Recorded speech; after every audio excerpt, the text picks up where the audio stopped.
Capítulo 10. El odio y la mentira. Los nuevos medios y los mismos fines. Empiezo a escribir este capítulo en el Calafate, después del último mensaje como presidente que Mauricio Macri pronunció ante la Asamblea Legislativa del 1 de marzo del 2019. Era la primera vez que lo miraba y escuchaba, en vivo y directo. Así que, cuando me subí a la cinta de caminar, encendí el televisor. Confieso que quería saber qué iba a hacer y decir en esta oportunidad, cuando el desastre económico y social, producto de las políticas que aplicó a partir del 10 de diciembre del 2015, se ha abatido sobre el conjunto de la sociedad argentina. Quería saber qué había imaginado el ecuatoriano Jaime Durán Barba para esta ocasión, en donde el fracaso económico del gobierno de Cambiemos es completo y estrepitoso. Recuerdo que a las 11:30 de ese 1 de marzo, en pleno discurso presidencial, me entró un mensaje al celular. Era Máximo, que me preguntaba, ¿vos estás escuchando? Conociéndolo, pude advertir que estaba perplejo por lo que estaba viendo y escuchando. Cuando bajé de la cinta le contesté, absolutamente, desencajado y a los gritos, muy bien para la Bombonera, de la que nunca debió haber salido. Porque, sinceramente, pinchados los globos amarillos y sepultada por la realidad, la revolución de la alegría, aparecía el verdadero Mauricio Macri. Había convertido el estrado del recinto de la Cámara de Diputados de la Nación en tribuna y desde allí arengaba a la hinchada. Sin embargo, ni eso le salió bien. El fútbol es pasión y ese 1 de marzo Mauricio Macri lo único que transmitió fue odio e impotencia. Y al escuchar algunas de sus mentiras, creo que también cierto grado de locura o apenas de cinismo. El odio y la mentira. Podríamos recurrir a numerosos filósofos que han elaborado teorías acerca de este sentimiento humano, su rol en la evolución de las especies o en el ejercicio intelectual o también participar en el debate político tan actual sobre la posverdad. Eufemismo de la mentira planificada con prensa paga, pero no es el propósito de este capítulo. Creo que es suficiente recurrir a las definiciones más simples, comprensibles y accesibles para todos y todas. Odio. Primero, sentimiento profundo e intenso de repulsa hacia alguien que provoca el deseo de producirle un daño o de que le ocurra alguna desgracia. Segundo, aversión o repugnancia violenta hacia una cosa que provoca su rechazo. Tercero, sentimiento de profunda antipatía, disgusto, aversión, enemistad o repulsión hacia una persona, cosa o fenómeno, así como el deseo de evitar, limitar o destruir a su objetivo. Mentira, afirmación que una persona hace consciente de que no es verdad. Ese 1 de marzo, no solamente apareció el verdadero Mauricio Macri, sino también la única propuesta de Cambiemos, ahora desprovista del marketing electoral. Un sistema de creencia basada en el odio al gobierno anterior, a su base social en particular, y al peronismo en general, a través de la apelación constante, la herencia recibida y a los últimos 70 años. Sumado a discursos explicativos de procesos que no comprenden muy bien y con prescindencia total de los fundamentos reales, objetivos, científicos, mensurables, observables, de estos discursos. Este fenómeno no es nuevo, sino que refleja algo que es propio de la especie humana. Los pensadores del iluminismo, hace 3 siglos, creían que la razón, en su evolución, desterraría definitivamente estos sistemas de creencias que no cuentan con ningún fundamento científico ni observable en la realidad, que por entonces parecían ser patrimonio exclusivo de las religiones. Al menos eso creían los iluministas. Pero la adhesión a creencias irracionales no abreva en la religión, sino que es inherente a la naturaleza humana y siempre habrá hombres y mujeres dispuestos a creer las cosas más irracionales. Para comprobarlo, podemos referirnos al surgimiento de lo que se conoce como el terraplanismo, un movimiento de carácter internacional que intenta refutar la idea de que la Tierra es redonda. Sí, tal cual se lee, sostienen que la Tierra es plana y que hay una conspiración mundial para ocultar la verdad. Lo más increíble de esta secta es que no la conmueven ni las demostraciones científicas, ni las fotos satelitales, ni los mapas de navegación, ni los testimonios de los astronautas, ni toda la ciencia astronómica junta. Ignoran completamente las pruebas y la realidad. Después de todo, siempre hay gente así. Ahora bien, los problemas empiezan cuando personas con estas características llegan a puestos de mando de la sociedad. Y peor aún, cuando es por voto popular. En el caso de los terraplanistas, es relativamente fácil para la sociedad darse cuenta del delirio que plantean, ya que en ella está bastante incorporado desde la escuela primaria el conocimiento acerca de cómo funcionan el universo y las estrellas, qué lugar ocupa la Tierra en el sistema solar, etc. Sin embargo, en materia económica ocurre algo muy distinto, y podemos afirmar sin temor a equivocarnos que allí las creencias más disparatadas pueden pasar por ciertas. Al aprovechar la escasa formación e información con la que cuenta la inmensa mayoría de la sociedad, justo a través de ese lugar en la que las creencias guiadas por las apariencias se imponen al conocimiento científico, riguroso, es por donde se filtran los terraplanistas económicos, cosa que es solo posible por el rol que cumplen los medios de comunicación masivos y hegemónicos como los grandes impostores del sentido común. Ya nadie discute el rol de los medios de comunicación como aparato de legitimación de ese sistema de creencias que en realidad esconde un sistema de dominación económica, política, social y cultural, cuyos intereses deben ser ocultados, invisibilizados o directamente negados, porque son contrarios a los intereses reales y concretos de la gran mayoría de esos mismos adherentes, en realidad víctimas de ese sistema de creencias. Así de loco, así de complejo, pero así de real. Así funcionan hoy, con excepciones, claro, el mundo y las comunicaciones en relación con la política.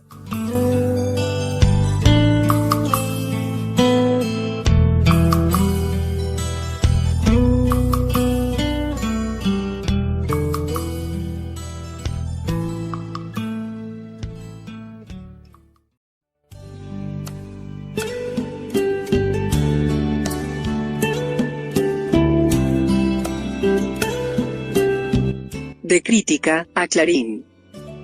En la tarde del 23 de junio de 1935, el ex comisario Ramón Valdés-Cora, un matón al servicio de los conservadores, ingresa en el recinto del Senado de la Nación, en plena sesión, y dispara un arma de fuego contra el senador Lisandro de la Torre, con la clara intención de asesinarlo.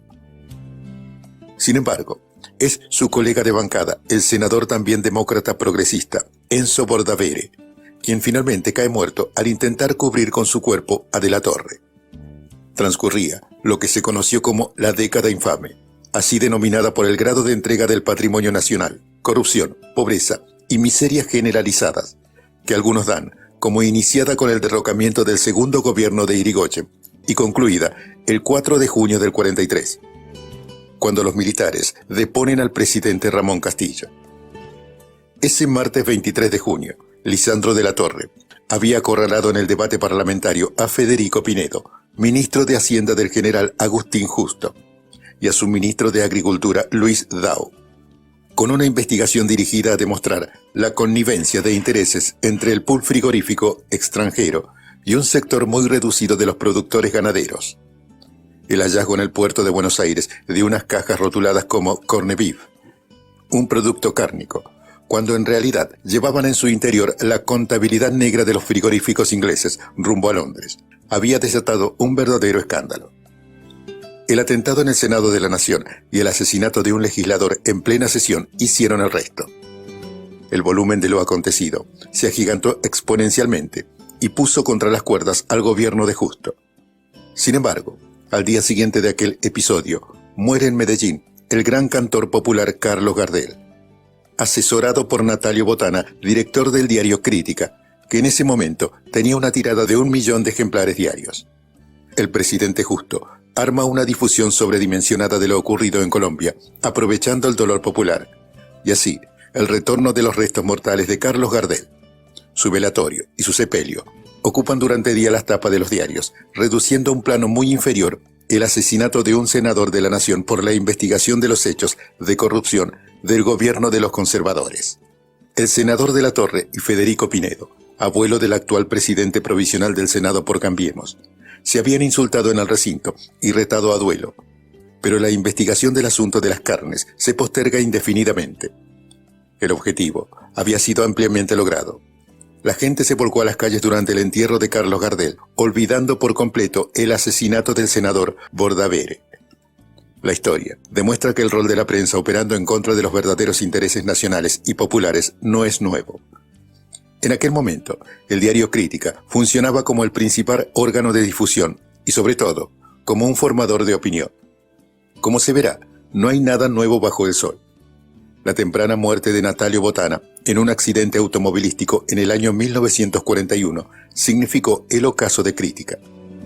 Cuando se habla de la relación de los medios con la política argentina, es necesario hablar del Grupo Clarín, que tiene más de 70 años de historia y cuya nave insignia, el diario Clarín, se funda en agosto de 1945.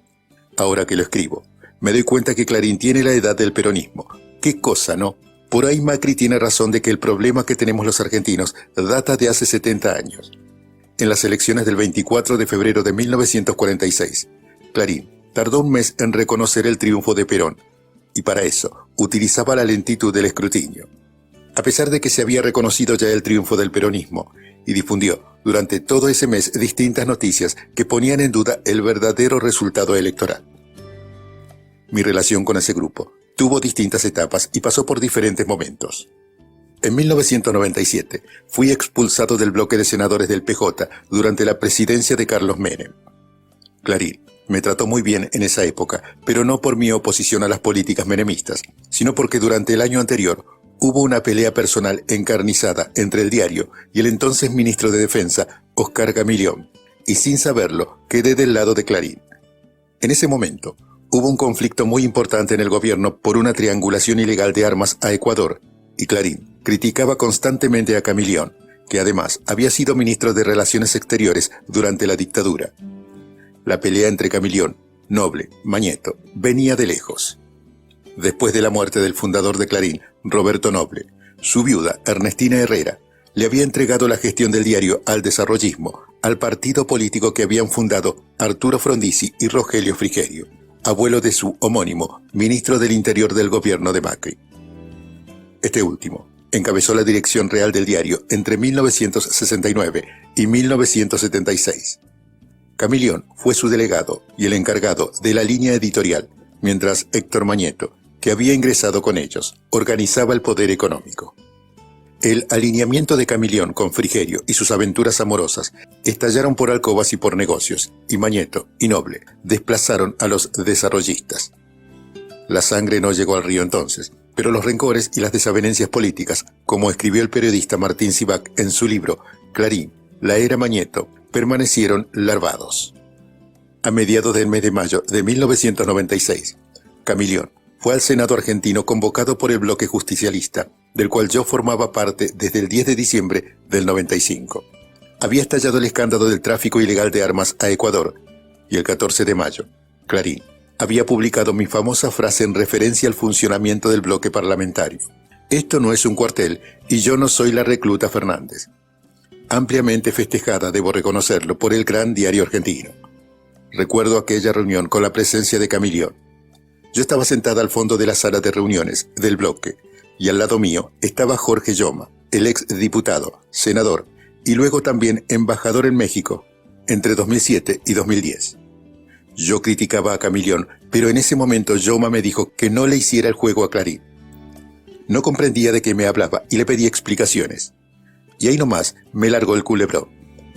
Camilión había tenido un romance con Ernestina Herrera de Noble, quien había conseguido que el genocida Videla lo nombrara embajador en Brasil porque el plan era irse a vivir juntos allí. Pero resulta que cuando nombraron a Camilión, él había tomado la decisión de irse con su esposa oficial, según me contó Lloma, siempre en modo machista del asunto. Cuando Herrera de Noble se enteró la decisión que había tomado Camilión, le tiró un jarrón de la dinastía Ming por la cabeza. Sí, según Lloma, lo sacudió con un jarrón de la dinastía Ming. Eso era un clásico dato de color que siempre solía tener el senador riojano. Mientras me reía sin parar le dije, más allá de Clarín, ¿qué me importa la vida privada de Herrera de Noble? Porque además, no estoy para nada de acuerdo en pensar que esa mujer o cualquier otra se movía solo por inquinas personales.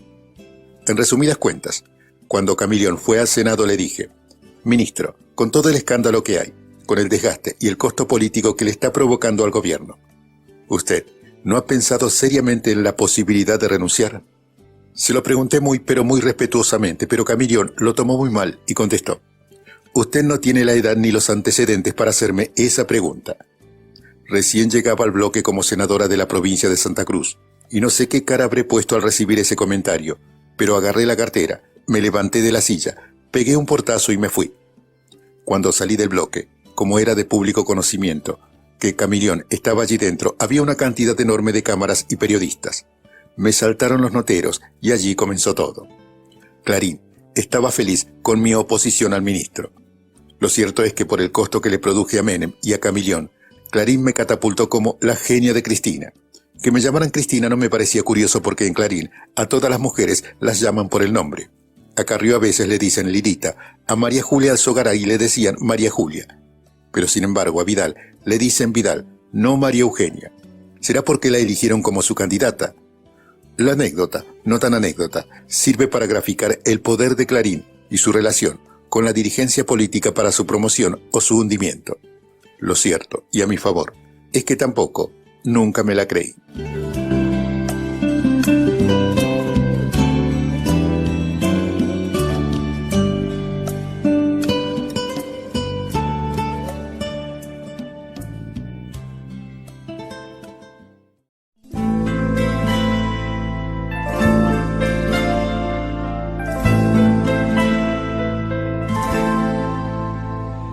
Disparen contra Cristina. La primera diferencia explícita y asumida por ambos que tuve con Héctor Mañeto fue durante el año 2006 en la presidencia de Néstor. Yo era senadora y decidí impulsar la reforma de la ley del Consejo de la Magistratura.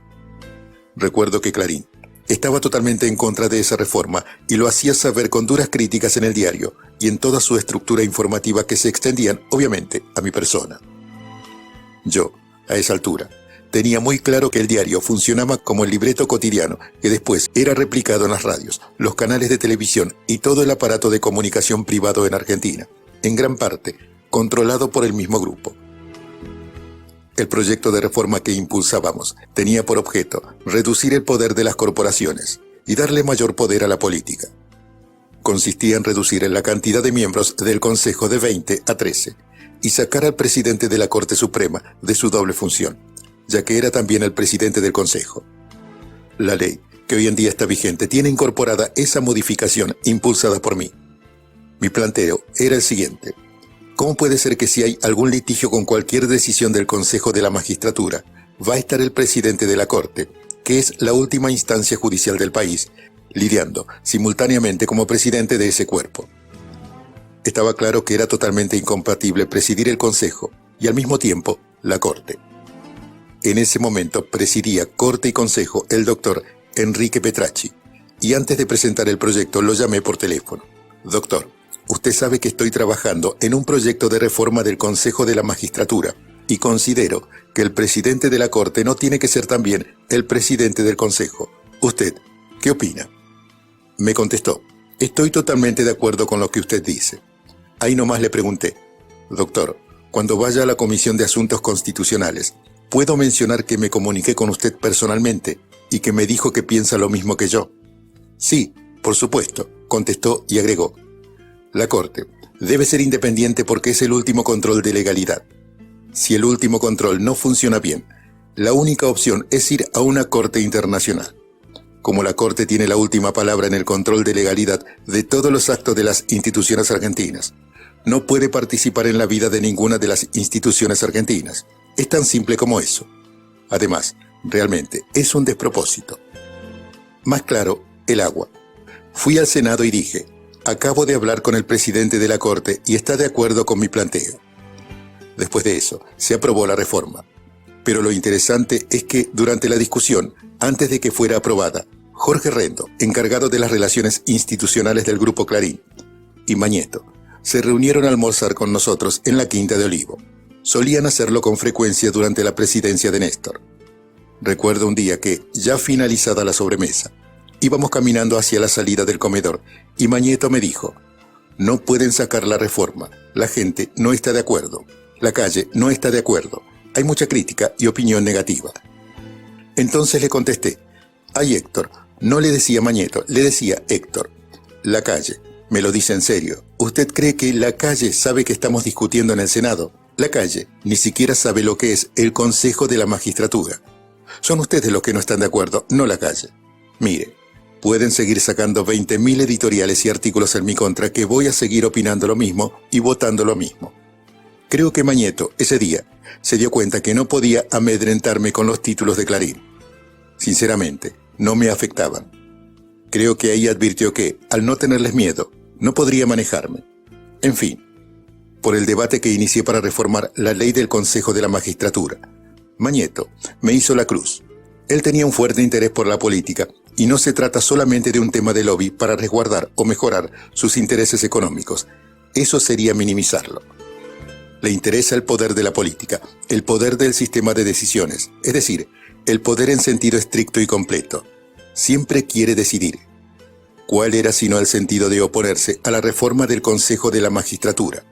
Él quiere controlar todos los sistemas de decisión argentinos. Nuestro país tiene un sistema de decisiones en la Casa Rosada, otro en el Poder Judicial y otro en el empresariado. Él, durante todos estos años, formó dispositivos de poder y decisión en cada uno de esos sistemas para controlarlos a todos. La Asociación de Empresas Argentinas, AEA, por ejemplo, es una organización que fundó Mañeto con los grandes empresarios de la Unión Industrial Argentina, como Sebastián Bagó, Paolo Roca, entre otros, que en su mayoría lo que tienen es miedo a Mañeto. Él utiliza ese tipo de organizaciones para disciplinarlos y los demás le temen porque, por ejemplo, si Clarín publica, se habría determinado que el material de una de las cápsulas de laboratorios Bagó tendrían elementos cancerígenos. A Bagó nunca más le comprarán un medicamento, o cuanto menos le producirá pérdidas extraordinarias. Ese es el poder que tiene sobre la mayoría de los empresarios. Si Clarín dice, me parece que el Banco Macro tal cosa, al otro día se desata una corrida especulativa contra el Banco Macro. Es el empresario más poderoso de la Argentina, no tengo dudas. En ese sentido, el único que no le tiene miedo a Mañeto y que hasta incluso le disputa el poder, por eso él era medio crítico y medio amigo, es Paolo Roca. Él no siente que Roca le tenga miedo y por lo tanto lo mira con respeto. Si pudiera arruinarlo el día de mañana, es para que le tenga miedo, lo arruinaría. ¿Habrá llegado el momento, pregunto ahora, con la ofensiva de Comotropi y sus fotocopias? Mañeto sabe que muchos le tienen miedo porque una campaña del Grupo Clarín en contra de cualquiera de ellos los pulveriza y pulveriza sus intereses. Es natural que teman. No estoy diciendo que sean cobardes. Mañeto tiene y utiliza ese poder, pero no solo para lograr beneficios económicos, sino también para tener poder en la política. Le gusta influir en los sistemas políticos y por eso controla el sistema de decisiones en el Poder Judicial, al que tiene absolutamente colonizados, salvo honrosas excepciones. La reforma que propuse no le gustaba porque en ella la política disputaba el poder de las corporaciones. Con el Poder Judicial sucede algo similar a lo que sucede con los empresarios. También le tienen miedo a Clarín. Si difaman a un juez en la primera página del diario, ese juez está terminado. Lo mismo pasa en el sistema económico, en la Casa Rosada y en el Parlamento. Durante mi candidatura en 2007, Clarín no solo no me apoyó, sino que Mañeto no quería que fuera presidenta y se lo dijo a Néstor. Mañeto ya me conocía todas las veces que iba a comer a Olivos con Jorge Rendo, sentía que me miraba y al mismo tiempo me medía. El único funcionario del gabinete de Néstor que siempre asistía a esos almuerzos era Alberto Fernández. En algunos, muy pocos, llegó a estar Máximo. Cuando Mañeto y Rendo me conocieron, Alberto me contó que luego del almuerzo le dijeron que yo les había parecido muy inteligente. Recuerdo específicamente una reunión a la que vinieron a Olivos antes de las elecciones de 2007. En ese momento nosotros ya sabíamos que iba a ser la candidata, pero Mañeto no. Comimos con Néstor, Alberto y ellos dos. Mañeto no sabía que la candidata iba a ser yo y estuvo durante todo el almuerzo elogiando a Néstor, aunque debo reconocer que los elogios me parecieron absolutamente sinceros, reflejaban cierto grado de admiración y hasta de simpatía hacia Néstor. Recuerdo que cuando terminó la comida le dije a Néstor y Alberto, es obvio que este tipo no me quiere ni en cajita pintada. Alberto me dijo que no me preocupara, que Mañeto no sabía lo que habíamos resuelto, que intuiría que Néstor iba por la reelección y que por eso lo había elogiado tanto a él. Es un empresario argentino, quiere quedar bien con el que cree que va a ser presidente, me dijo. La verdad es que nunca confié en esa interpretación.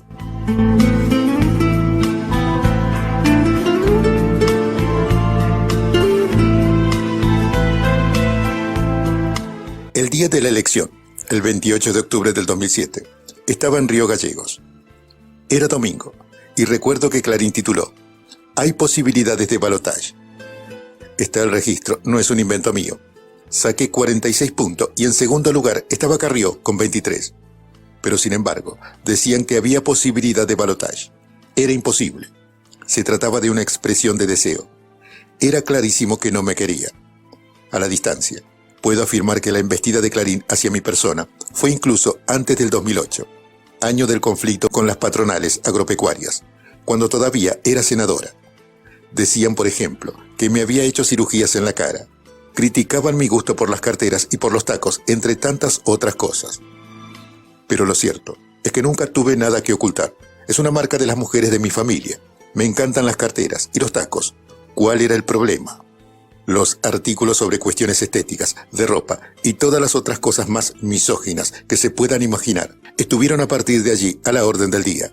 Se trataba sin dudas de una construcción específica que querían crear en torno de mi imagen. Cuando fui a Italia, a la reunión de la FAO, en el marco de la conferencia de alto nivel sobre la seguridad alimentaria mundial, denominada Cumbre Alimentaria, realizada entre el 3 y el 5 de junio del 2008. Armaron una operación en mi contra los medios de comunicación italianos, que luego reprodujeron los medios locales, con Clarín a la cabeza, en la que denunciaban que en plena conferencia sobre el hambre fui a Pratesi, no sé ni qué es y menos dónde queda, a comprar unas sábanas de seda de no sé cuántos hilos que valdrían miles de euros. El diario Corriere della Sera, de Roma, tituló la nota: "Hambre y Dolce Vita". Sí, tal cual se lee, Dolce Vita, como la célebre y emblemática película de Fellini. En la nota decían que después de eso me fui a Bulgari, que sí sé qué es, pero a donde tampoco nunca fui, y que me había gastado alrededor de 100.000 euros en una tarde. Cuando leí eso pensé: no señor, esto no tengo por qué soportarlo. Intimamos al diario Corriere della Sera que había publicado la noticia falsa, o fake news como le dicen ahora, el 4 de junio del 2008, para que se rectificara, y como se negó, le hicimos un juicio y lo ganamos. La indemnización de 41.000 euros que tuvieron que pagarme la doné en su totalidad al Hospital de Niños Sor María Ludovica de la ciudad de La Plata. Lo cierto es que pude denunciar en Italia a un medio de comunicación tan importante, demostrar que estaban mintiendo y que me difamaban, porque no era un problema de información equivocada, sino de información maliciosa. Pensé que en otro país, que no fuera la Argentina, la justicia podía darme la razón. Sabía que en mi país eso no hubiera sido posible si Clarín publicaba algo similar.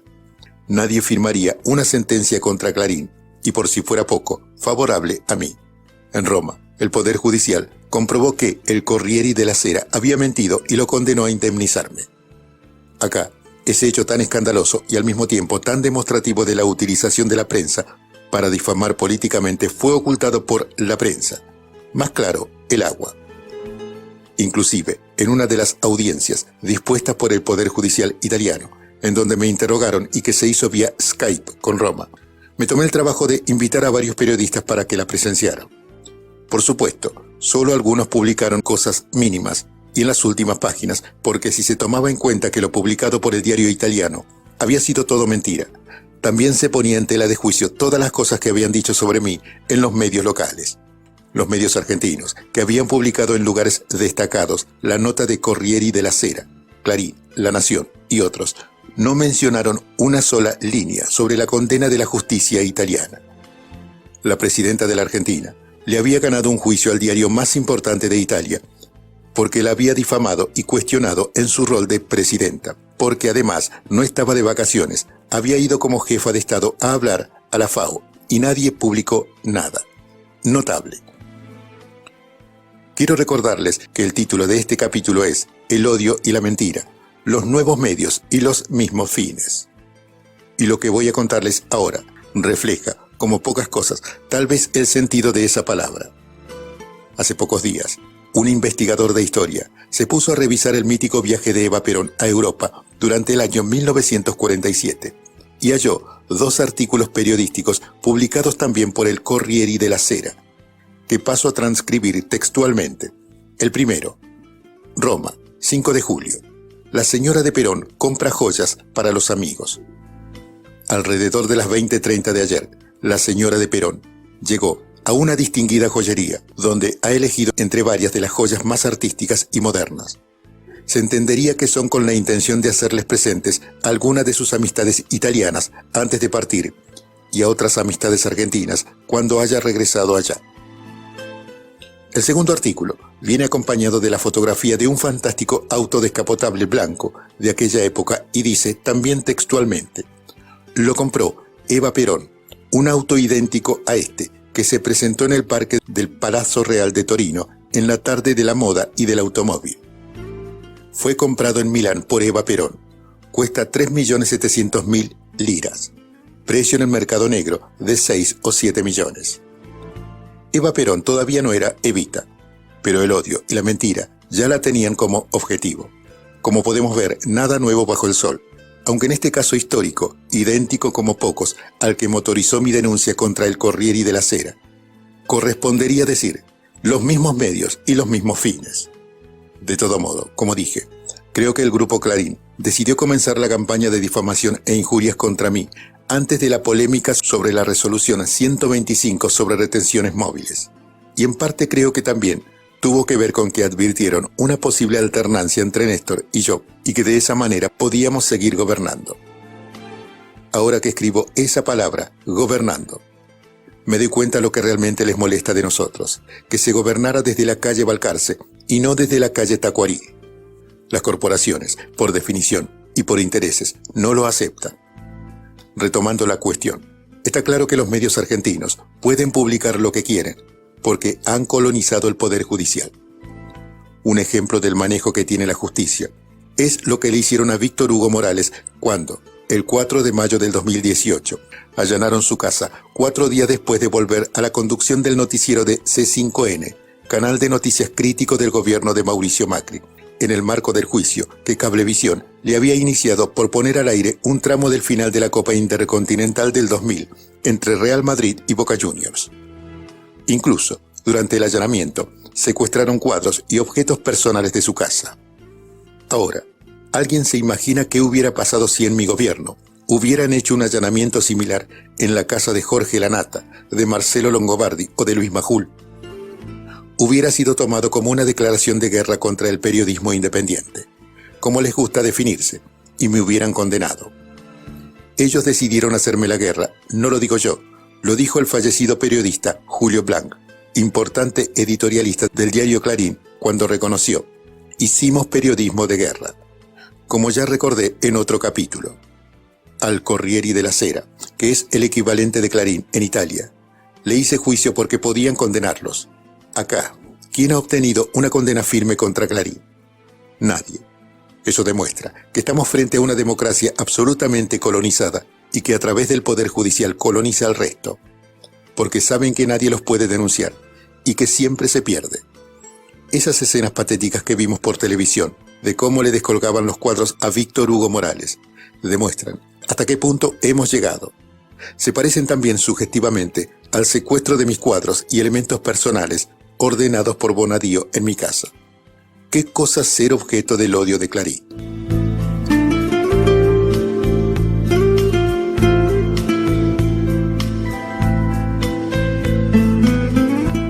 Como dije, creo que antes del conflicto con las patronales agropecuarias, Mañeto ya había decidido hacernos la guerra. Cada palabra o discurso mío era dado vuelta si se podía y si no, era ignorado. Durante el verano del 2008, un reconocimiento del número de cortes de luz por parte mía fue al otro día tapa de Clarín en modo catástrofe. Lo mismo cuando dije que sería bueno tener un tren de alta velocidad y me tiraron con todo. No me perdonaban una, exactamente al revés de lo que sucede con Mauricio Macri. Y con el tema de las patronales agropecuarias, tuvieron la excusa perfecta para desatar el ataque y al mismo tiempo defender intereses económicos. Clarín, al igual que La Nación, participa de los negocios de Expoagro, en el que confluyen todas las patronales rurales.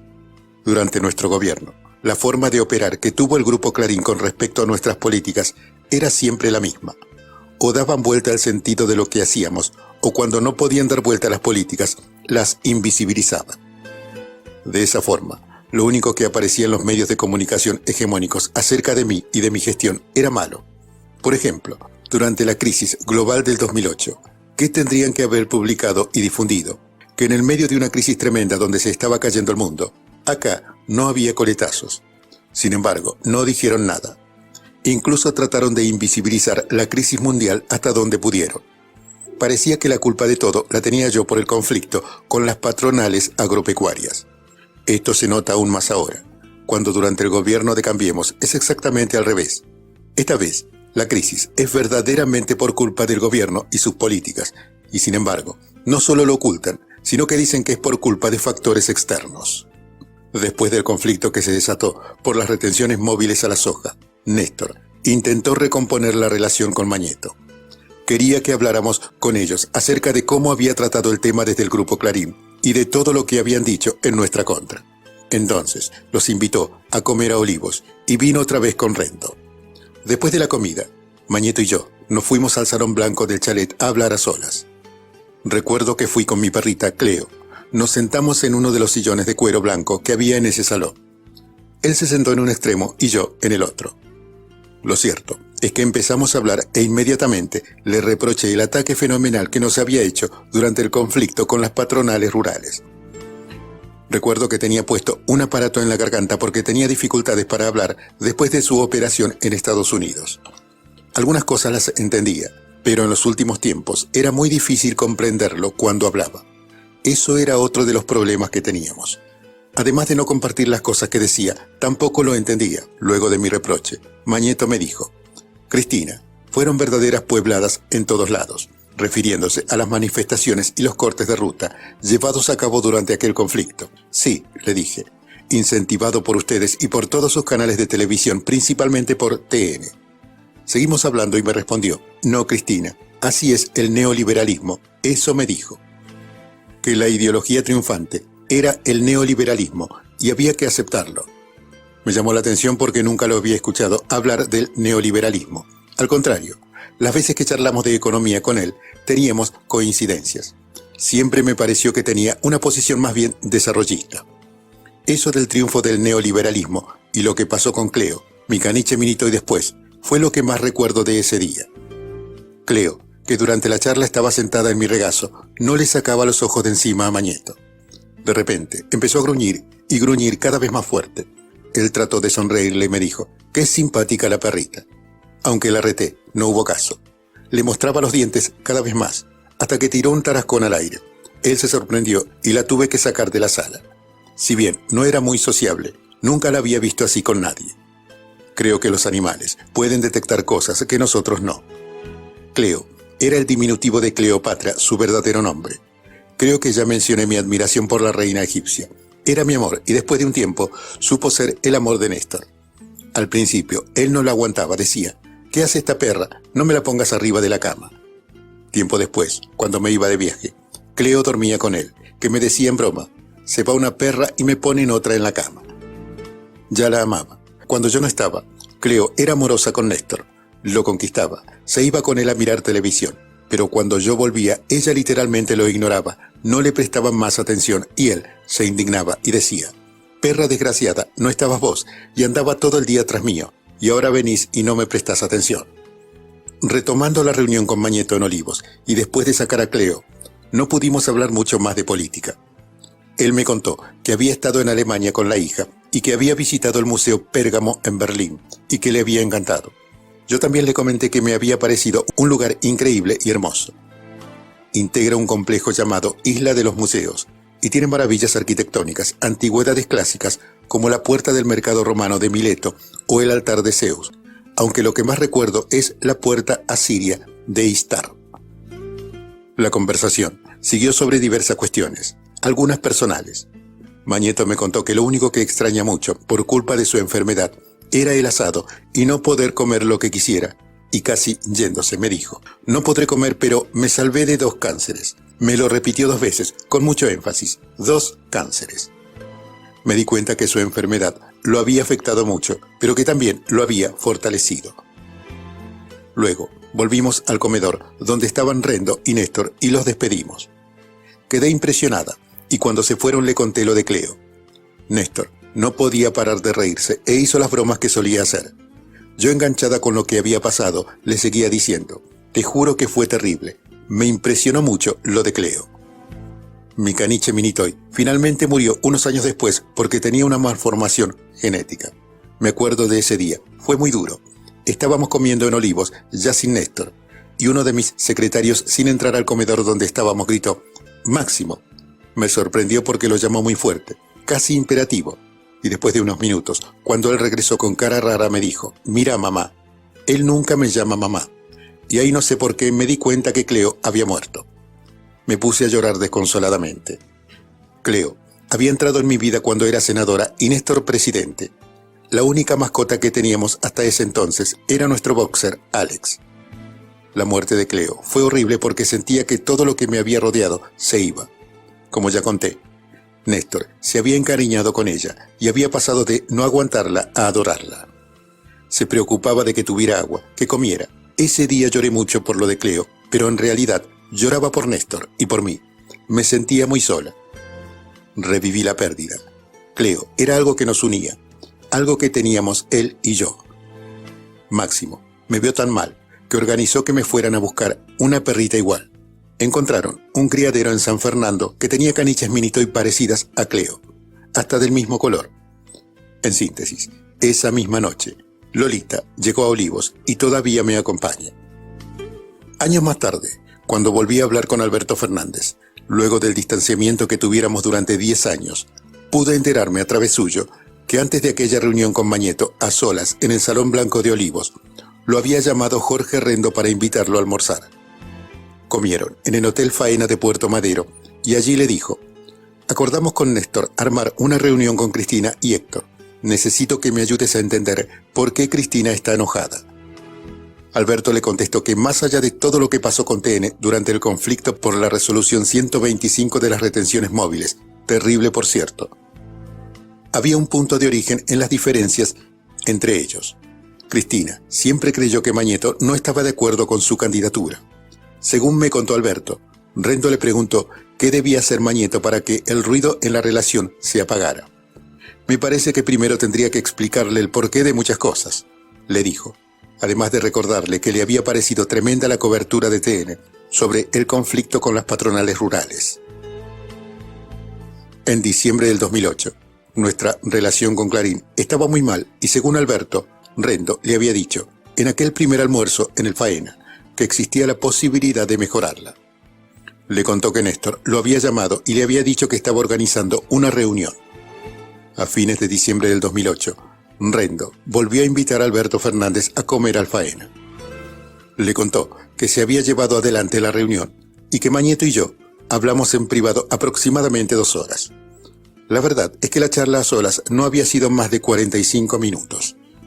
Y le agregó que Kirchner estaba insoportable, porque nos habíamos ido los dos solos al Salón Blanco y los habíamos dejado esperando. Hablaron de todo, le dijo Rendo a Alberto. ¿Qué vio Héctor?, le preguntó Alberto. Héctor le ratificó que no había un problema personal con ella, contestó Rendo. Pero lo cierto es que era mentira.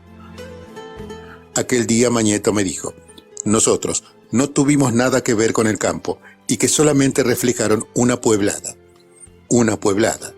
La cobertura mediática del grupo sobre el conflicto de la 125, de la que obviamente hay registros públicos, me exime de mayores comentarios.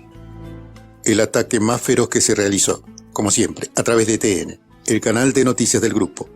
Pero además, si hay algo que se repite en el libro de Sivak que cité, es la obsesión de Héctor Mañeto de negar que él no estuviera de acuerdo con mi reelección o que yo fuera presidenta.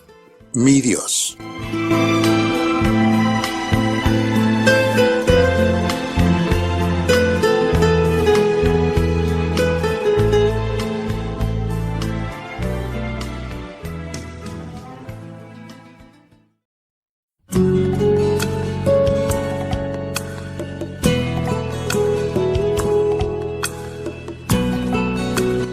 Ley de medios. Una batalla perdida. Frente a la Asamblea Legislativa del 1 de marzo del 2009, dije que enviaríamos al Congreso todos aquellos instrumentos que las épocas y los tiempos nos exigieran, y que principalmente trataríamos de resolver algunas viejas deudas de la democracia argentina, como la derogación de la ley de radiodifusión.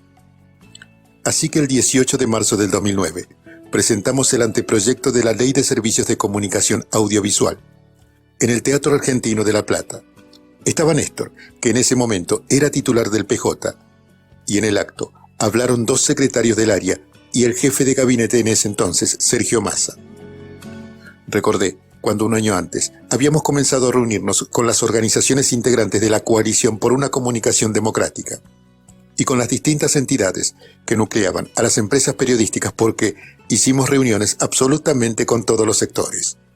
Tal vez algunos creyeron que se trataba simplemente de un ejercicio que nunca iba a poder concluir, pero lo cierto es que, finalmente, ese día, estábamos presentando el anteproyecto de ley.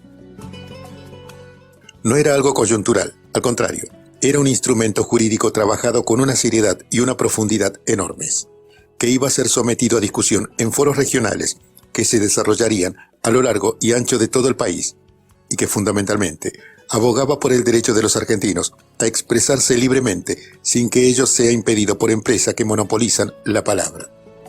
Después de todo, nadie puede creerse dueño del pensamiento ni de la expresión de todo un pueblo, y por otra parte, desde 1983, la derogación de la vieja ley de radiodifusión de la dictadura era un reclamo de los partidos políticos y especialmente de diversos sectores de la cultura, las artes y el periodismo.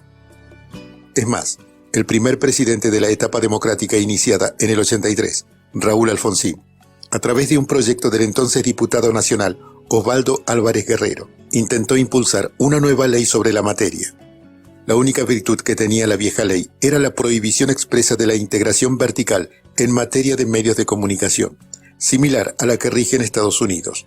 Esto es que no se puede ser propietario de un medio escrito, radial y televisivo simultáneamente, pero había sido modificada vía decreto al inicio del gobierno de Carlos Menem. Ese decreto nunca fue objeto de ninguna medida cautelar por parte de ningún juez, y Clarín empezó entonces su safari de caza de medios, Radio Mitre, Canal 13, etc. En el anteproyecto que presentamos se podía ver los 21 puntos de la CCD. No era una propuesta mía, ni de un gobierno, ni de un partido. Era algo que poníamos a consideración de los argentinos y las argentinas, para que ellos y ellas la mejoraran a partir de convocar a ONG, sindicatos y universidades. Precisamente, creíamos que las universidades y sus estudiantes iban a ser uno de los núcleos y puntos centrales de la discusión y formación de ese proyecto.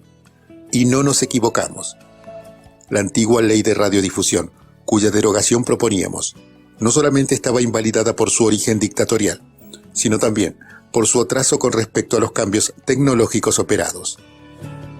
Necesitábamos un soporte jurídico para que la incorporación de las nuevas tecnologías no ahondara en la brecha digital y dejara a la mayoría de la sociedad fuera de un sistema de comunicación que precisamente tenía que ser una garantía de que todos pudieran expresarse y acceder a toda la información.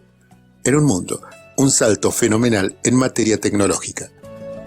Si me preguntaban qué era lo que esperaba de esa ley, hubiese dicho que deseaba que como resultado de ella, cada uno aprendiera a pensar por sí mismo y no como lo marcasen desde una radio o desde un canal de televisión. Que cada persona pudiera acceder a toda la información, a todas las voces y a todas las creencias religiosas y políticas para poder decidir a qué Dios rezarle, a qué partido ingresar, quién es el que no le gusta y quién sí.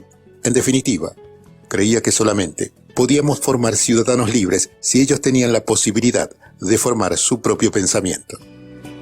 Ahora que leo lo que escribo, me doy cuenta que tal vez puse demasiadas expectativas en una ley. Sin embargo, ese día tuve la fuerte sensación de que éramos un gobierno que pagaba no solo las viejas deudas del país, sino las de la democracia también. Lo habíamos hecho con el desendeudamiento que había decidido Néstor cuando canceló la deuda con el Fondo Monetario Internacional. Pero también habíamos pagado la deuda con la democracia y con los organismos de derechos humanos al juzgar a quienes habían torturado, asesinado y desaparecido durante los años de la dictadura a miles de personas, y sin embargo estaban libres. También habíamos pagado la deuda del país con sus jubilados, primero reconociéndoles aumentos y luego culminando con las 2 leyes que tuve el honor de enviar al Parlamento, la de consagrar la movilidad de los saberes y pensiones de los jubilados y la de devolver al Estado la administración del ahorro público de los argentinos, hasta ese momento en manos de las AFJP. Sentía que estábamos pagando, que éramos eso, un gobierno pagador y sobre todo pagador de deudas que contrajeron otros, mientras que muchos de ellos, los mismos que por ejemplo habían estatizado la deuda privada, entre ellos la familia del presidente Macri, nos decían que éramos un gobierno al que le gusta manejar y administrar la caja. Lo cierto es que nosotros estábamos pagando las deudas de gobiernos que manejaron muy mal la caja de los argentinos y de las argentinas, pero que habían manejado muy bien otras cajas, las de ellos, difíciles de ver y siempre prolijamente ocultadas y disimuladas por quienes resultaron beneficiarios, tanto dentro del país como offshore. Tenía la esperanza de poder discutir y debatir la ley de medios en la sociedad y luego en el Parlamento, pero al mismo tiempo tenía la certeza de que, como en todas las cosas que afectaban los intereses de poderosos, habría piedras y muy grandes en el camino. Creía sinceramente que teníamos una gran oportunidad de seguir construyendo democracia, participación y autonomía nacional. En el primer proyecto de ley que presenté, estaba incluida la posibilidad de que las empresas telefónicas brindaran servicio de televisión por cable. Pero, como muchos estuvieron en contra de ese punto, dije, perfecto, si les molesta, retiro lo de las telefónicas. Mientras reflexiono sobre ese debate, más me convenzo de que el lobby de Clarín contra la participación de las empresas telefónicas, llevado adelante por múltiples voceros, era por supuesto para sacar del medio a su principal competidor de escala, Telefónica de España. Y pensar que después dicen que nuestro gobierno no era amigable con el mercado. Mi Dios. Finalmente, el 27 de agosto del 2009, presentamos el proyecto de ley de servicios de comunicación audiovisual para que se empezara a tratar en diputados. Dije que esa ley nacía también en nombre de los 118 periodistas detenidos y desaparecidos durante la dictadura, que con su vida habían dado testimonio de lo que era el verdadero ejercicio de la libertad de prensa. Y luego me tomé unos minutos para explicar la metodología de esa ley de medios que había sido no solo sumamente novedosa, sino inédita en la historia legislativa argentina. Como anteproyecto, yo lo señalé. La habíamos presentado el 18 de marzo en la ciudad de La Plata para que fuera discutida en foros en todas las provincias y en todas las regiones argentinas. Y así fue. Hubo más de 23 foros, más de 80 conferencias y participación de todos los sectores. Se trató de la ley más colectiva de la que se tenga memoria en la República Argentina. Algunas de las cuestiones fundamentales de sus contenidos eran el establecimiento de 3 segmentos de la información. Hasta ese momento, el campo de los medios audiovisuales era mayoritariamente de carácter comercial y solamente había un pequeño espacio para el sector cooperativo y de ONG. Esto cambiaría de forma estructural, porque se establecería que un tercio sería para el espacio comercial, otro tercio para el espacio público y el tercio restante para las organizaciones no gubernamentales, universidades, iglesias, sindicatos, asociaciones de profesionales que podrían acceder también a frecuencias para dar a conocer su voz.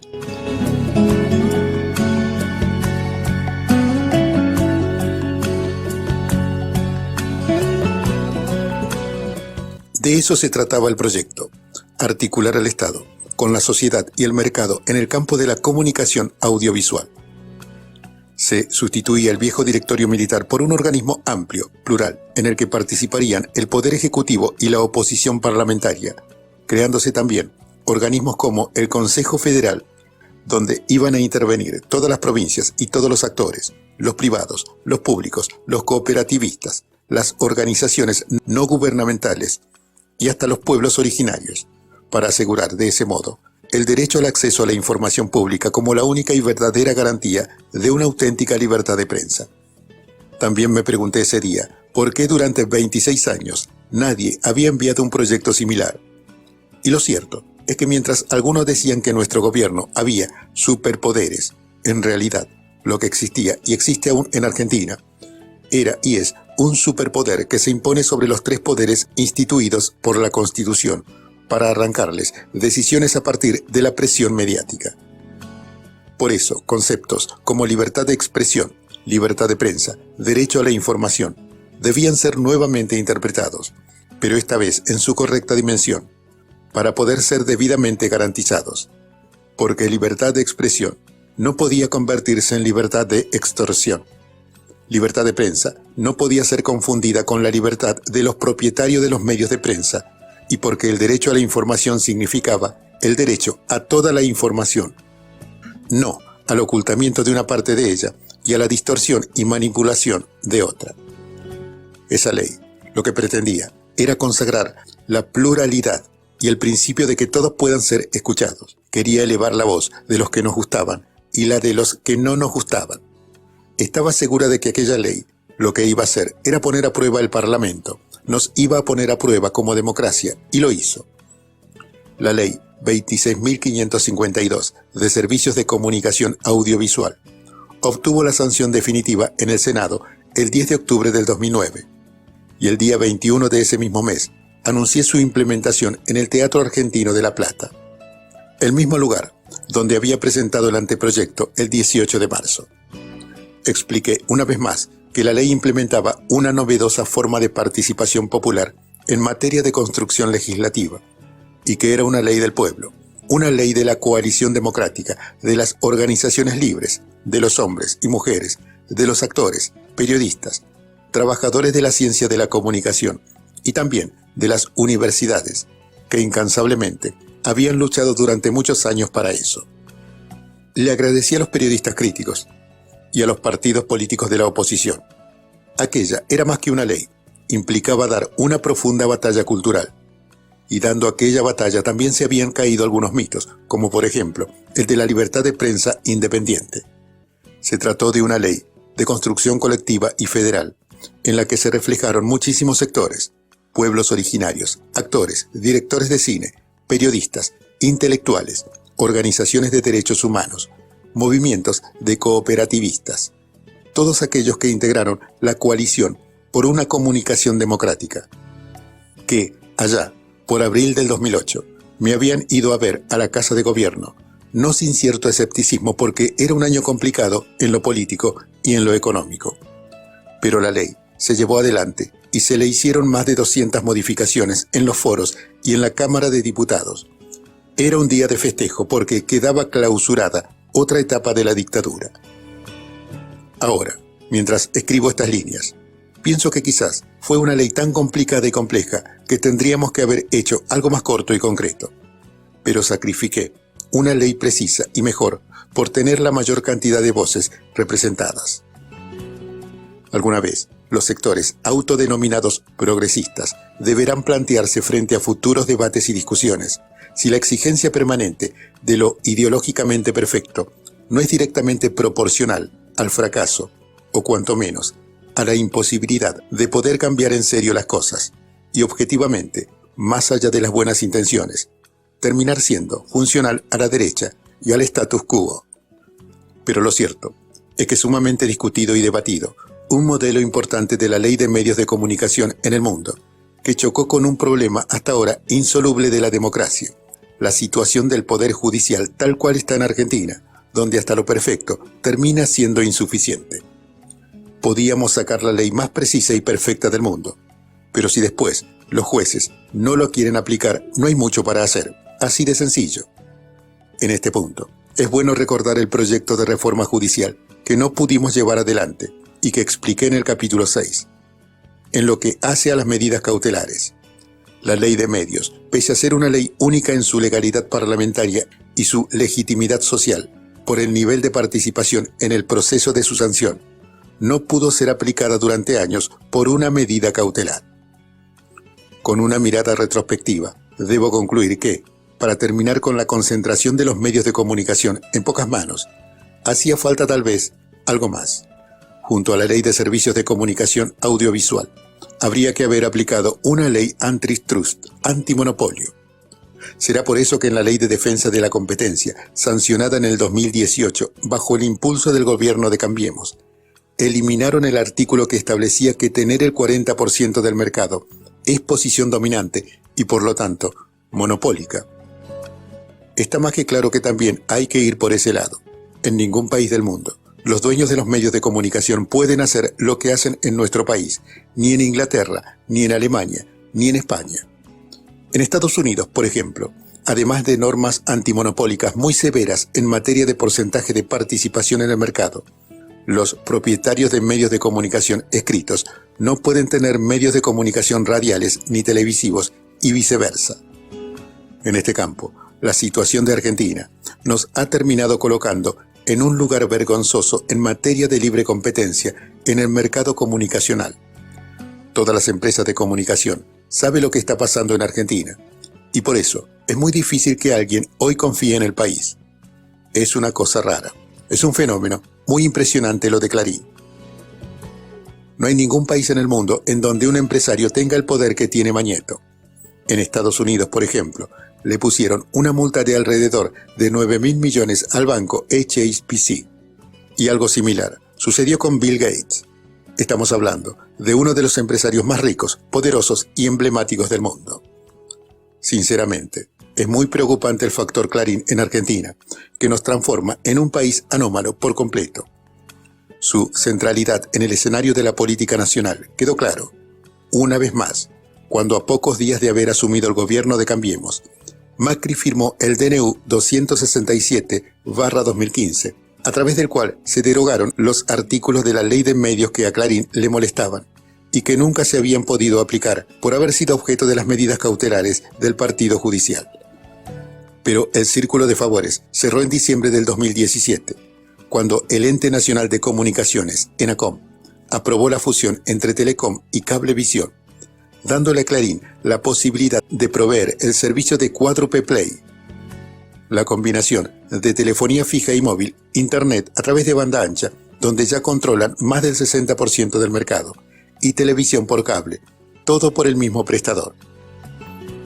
A esta altura, resulta insoslayable señalar que el apoyo de Clarín a todas y cada una de las políticas del gobierno de Cambiemos, a través de sus metodologías, la mentira, o el ocultamiento, o la invisibilización, o la tergiversación, o todas al mismo tiempo, han sido claves para la sustentabilidad política y social del gobierno de Mauricio Macri.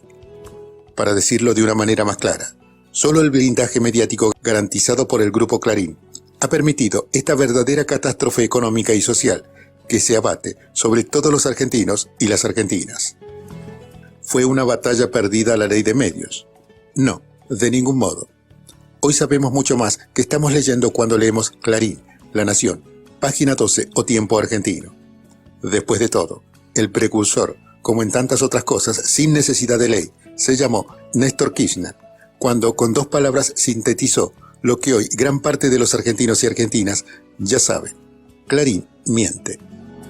La ley de medios devino en una batalla cultural a secas, pero no logró avanzar sobre el tema del monopolio. Es cierto que el partido judicial lo impidió, pero creo que también deberíamos haber ido a fondo con la defensa de la competencia, aplicando una ley antimonopolios como tienen todos los países del mundo. Esa ley hubiese servido, además, no solamente para los medios de comunicación, sino también para abordar otra cuestión central de los argentinos, la formación de los precios de la economía y su impacto. Es uno de los 2 componentes estructurales en el problema de la inflación en la Argentina.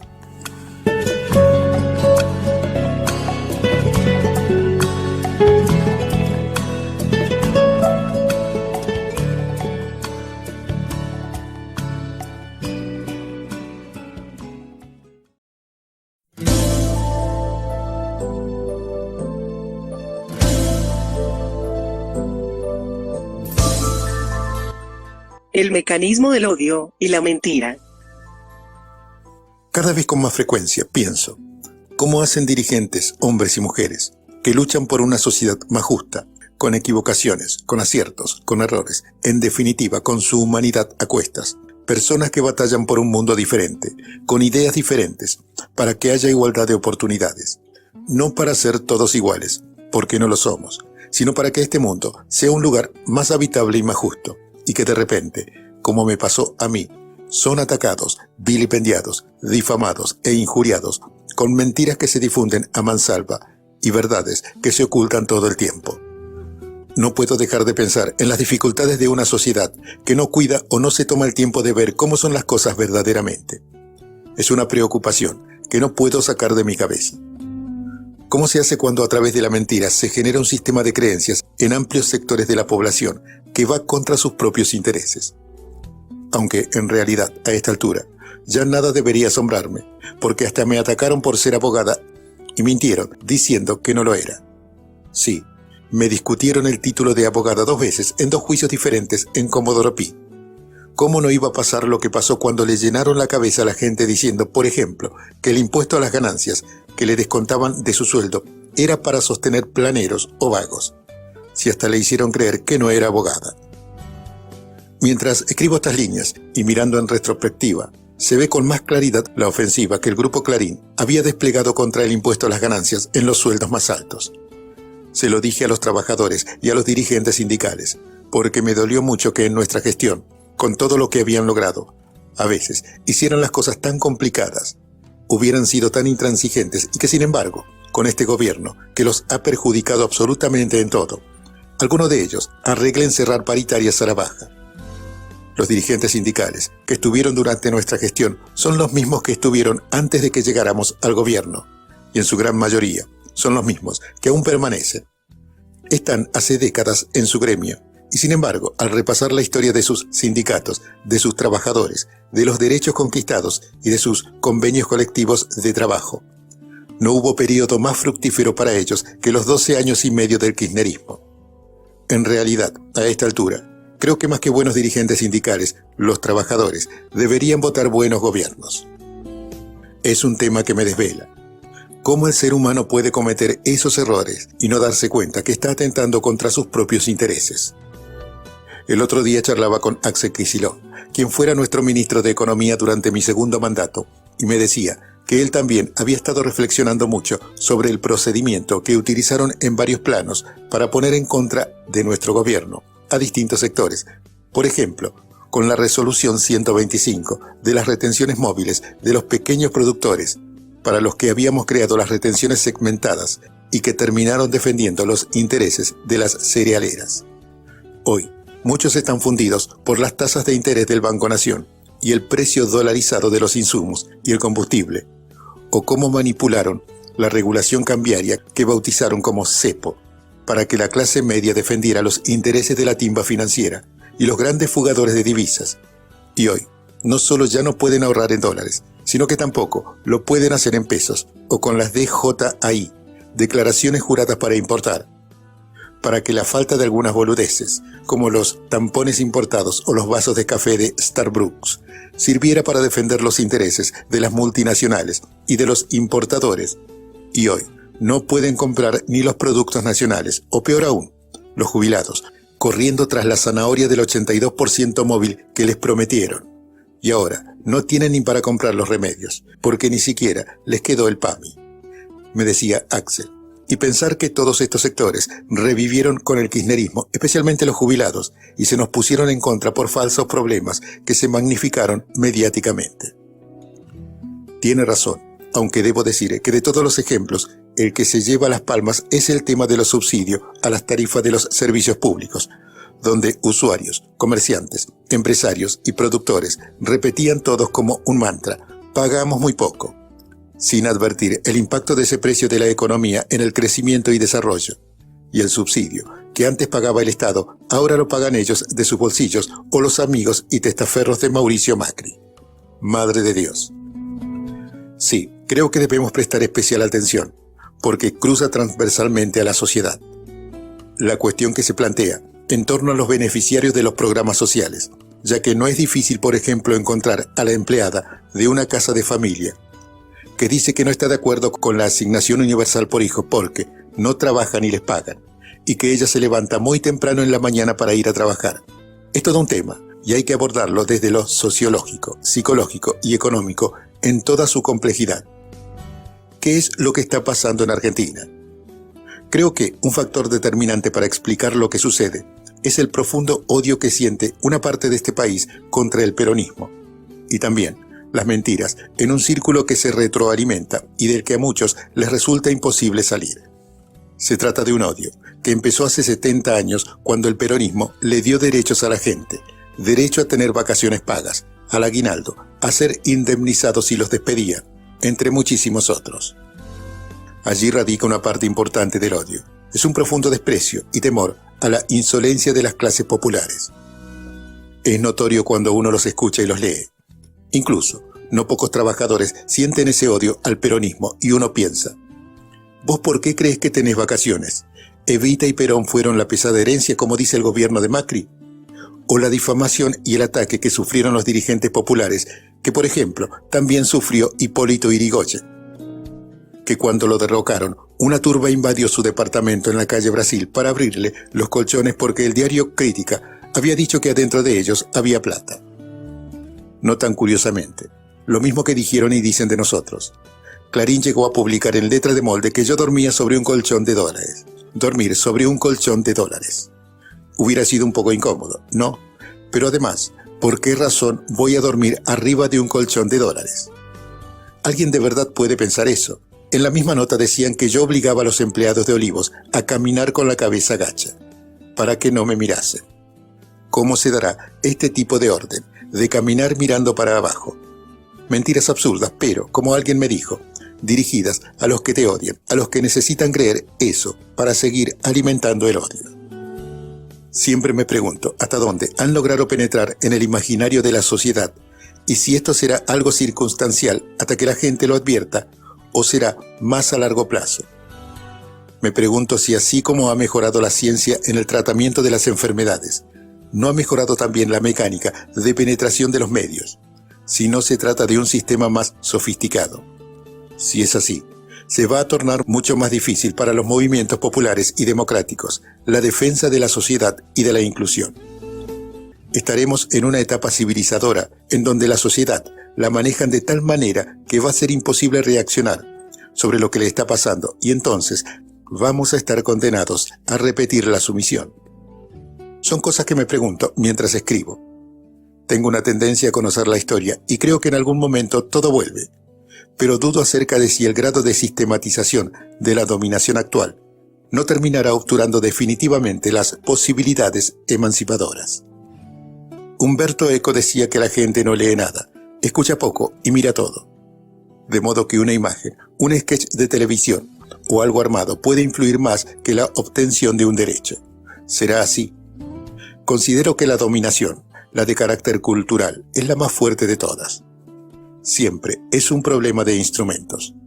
En los años 60 y 70, cuando ocurrieron hechos históricos como el Mayo francés, la Revolución cubana, los movimientos de derechos civiles en Estados Unidos, cuando el peligro del oso comunista dividió el mundo en este y oeste, con la Guerra Fría en curso.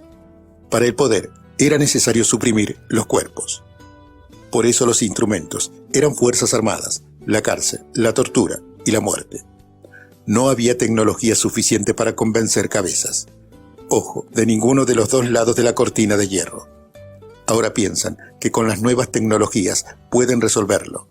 Y a los dirigentes que molestan no se los disciplina igual que antes. Ahora se los intenta apresar por corruptos, porque fundamentalmente la matriz que utiliza la derecha en Latinoamérica para perseguir a los opositores es el discurso en contra de la corrupción. Perón se tuvo que ir del país porque si no lo mataban y todos los dirigentes y funcionarios que lo acompañaron en sus gobiernos terminaron presos con acusaciones de corrupción.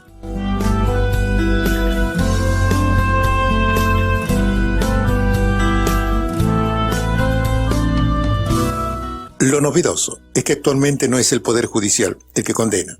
El Poder Judicial valida a través de una sentencia un proceso que se inicia e incentiva en los medios de comunicación.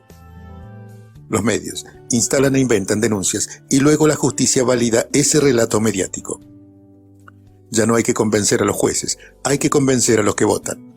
Reflexionando, llego a la conclusión de que la narrativa que construyen los medios de comunicación sobre el mal llamado populismo se apoya en prejuicios que existen tanto en la clase media como en la clase alta. Se trata de prejuicios muy poco elaborados y muy básicos, con un fuerte contenido de irracionalidad. Tuve la oportunidad, en diciembre del 2018, de realizar un ejercicio sociológico muy interesante durante una cena con uno de los empresarios industriales más importantes del país. Dirige una de las pocas empresas multinacionales argentinas que constituyen un verdadero ejemplo en su rubro. Durante nuestras gestiones de gobierno, le pasó lo mismo que a todos los empresarios argentinos. Ganaron mucha plata. En este caso, las ganancias más importantes se habían obtenido durante mi segundo gobierno, el periodo 2011-2015. Él, obviamente, como la inmensa mayoría de los empresarios argentinos, había votado a Macri. Sin embargo, al igual que todos, sus balances a partir del año 2016 comenzaron a dar negativo. Casi al final de aquel encuentro, que la verdad fue muy bueno por el nivel de la charla, no pude con mi genio y le dije, ¿le puedo preguntar algo? Y enseguida le aclaré, pero ojo, no es ni chicana, ni estoy enojada, ni es ningún reproche. Al contrario, quiero preguntarle algo que me interesa casi sociológicamente y también un poco en lo personal. ¿Qué fue lo que hicimos o dijimos los peronistas o kirchneristas, como más le guste, o yo, en términos generales o particulares? ¿Qué es lo que les molesta que lo que decimos o hacemos que los hace votar en contra nuestro, después de haber ganado tanta plata durante nuestros gobiernos? Me acuerdo que se hizo un silencio y me miró sin responderme nada. Me di cuenta y enseguida cambié de conversación. Arturo Jaureche, uno de los fundadores de Forja y gran intelectual argentino, lo explicó también. Cada vez que uno lo vuelve a leer, parece que la cosa las hubiera escrito ayer. ¿Qué cosa, no? La aversión hacia el peronismo ha calado muy hondo en estos sectores por su reivindicación de todo lo vinculado con los de abajo, con las clases populares, con el repartir, con los negros. Reivindico históricamente que el negro, el cabecita negra, vaya al mismo lugar que ellos, y creo que eso es, en el fondo, una de las cosas que más les molesta. Tiene que ver también, cuando se trata de las clases medias argentinas, con una profunda necesidad de imitar a las clases altas y de querer parecerse o sentirse integrantes de esa clase, al adherir a sus convicciones o prejuicios. Hace unos días vi en la televisión un reportaje que le hacían a un hombre de barrio bien moreno que decía, yo lo voté a Macri. Cuando lo escuché me pregunté, ¿qué pensaba ese hombre? ¿Que lo iban a invitar al Jockey Club o a Punta del Este por votarlos? Porque también existe esta variable, lo aspiracional, el deseo de pertenecer. Otro aspecto que funciona es el componente individualista que proviene de la inmigración y que portan no pocos argentinos. Es algo que yo veía mucho en mis abuelos inmigrantes españoles que progresaron. Es cierto que trabajando de sol a sol, pero en los que había arraigado muy fuertes el discurso de a mí nadie me dio nada. A los argentinos no les gusta trabajar. Los empleados públicos son todos vagos y parásitos, entre otras frases que circulan y forman parte del sentido común. Lo cierto es que mis abuelos que vinieron sin nada, después de años de trabajo terminaron comprando terrenos y casas. Pero también, no es menos cierto que lo hicieron producto de un momento económico del país que les permitió hacer eso. Hoy, claramente, no lo podrían hacer. Es lo de siempre. Creer que lo lograron fue única y exclusivamente producto del esfuerzo y el sacrificio personal, ignorando el contexto político, social y económico que se los permitió. Las veces que se los intenté explicar cuando los escuchaba, sobre todo a mi abuelo Amparo, no había caso. Es más, dentro de ese contexto favorable, e incluso para muchos que son beneficiados por las políticas públicas, ese Estado molesta porque cuando empiezan a tener un poco más de dinero, tienen que empezar a pagar más impuestos. La cuestión del impuesto a las ganancias en los altos ingresos, que se aplica en todas partes del mundo, forma parte de eso también. En la Argentina, aún en los periodos dictatoriales, pude ir a la universidad siendo hija de trabajadores. Tuve la posibilidad de ir a una escuela y una universidad pública de calidad, y hay que ser consciente de que eso no es algo que suceda en otros países de la región. Vos no sos peronista, sos antiperonista, pero ¿y tus vacaciones? Tus aguinaldos, tus derechos al sindicato, a la obra social, al que no te echen sin indemnización. Todo eso, ¿quién te lo dio? Porque la mayoría de esos derechos no existen en ninguna parte de América Latina. Solo se encuentran en la Argentina y esencialmente se deben al fenómeno peronista. Los medios de comunicación hegemónicos y su expresión política, el macrismo, lo llaman la ficción populista. Es lo que enunciaron literalmente Javier González Fraga, presidente del Banco Nación, y Gabriela Michetti, vicepresidenta de Mauricio Macri, hace un tiempo. Televisor plasma, celular, viajes al exterior, aire acondicionado. ¿De verdad creyeron que podían tener todo eso? Es como si nadie se diera cuenta que es parte de ese sujeto al que quieren despropiar. Todos ven al Estado en el otro. Ven al Estado en el piquetero o en el que tiene un plan. Pero creen que ellos están fuera de peligro y ahora se dan cuenta de que no eran tan ajenos y tan distintos. Se dan cuenta que estaban muy adentro del Estado también. Por ejemplo, que eran subsidiados en sus boletas de agua, de luz, en la compra de combustible, en la educación, en sus salarios. El Estado es el que les cuidó el salario durante 12 años y medio durante la negociación tripartita entre Estado, empresarios y sindicatos, que comenzó a aplicarse todos los años a partir del 2003. Pero no lo pudieron comprender, en gran medida por los medios de comunicación. Fueron 12 años y medio en que todos los canales de televisión, las radios, los diarios y los trolls en las redes, con honrosas excepciones, no dejaban de machacar en sentido contrario. Sin dudas, que alguna responsabilidad tendremos, aunque nosotros esto lo explicamos muchas veces. Me cansé de explicar la importancia del impuesto a las ganancias. Me cansé de decir lo de las tarifas, entre muchas otras cosas. Pero fue una gran operación de machaqueo mediático que finalmente impuso esa idea del Estado. En la máquina de odio que han construido y de las mentiras que han instalado, le han hecho creer a las personas que bajándole los impuestos a los ricos se solucionaban todos los problemas económicos. Esto no es algo que suceda solo en Argentina, es un fenómeno global. A veces me pregunto, ¿qué es el macrismo en definitiva? Considero que es un grupo de tareas del capital financiero que han provocado un endeudamiento vertiginoso en el país, superior inclusive al operado durante la última dictadura militar. Esa es la definición correcta porque vinieron con ese objetivo y lo pudieron hacer. Porque, al igual que la última dictadura militar, tuvieron la cobertura incondicional de los medios de comunicación hegemónicos.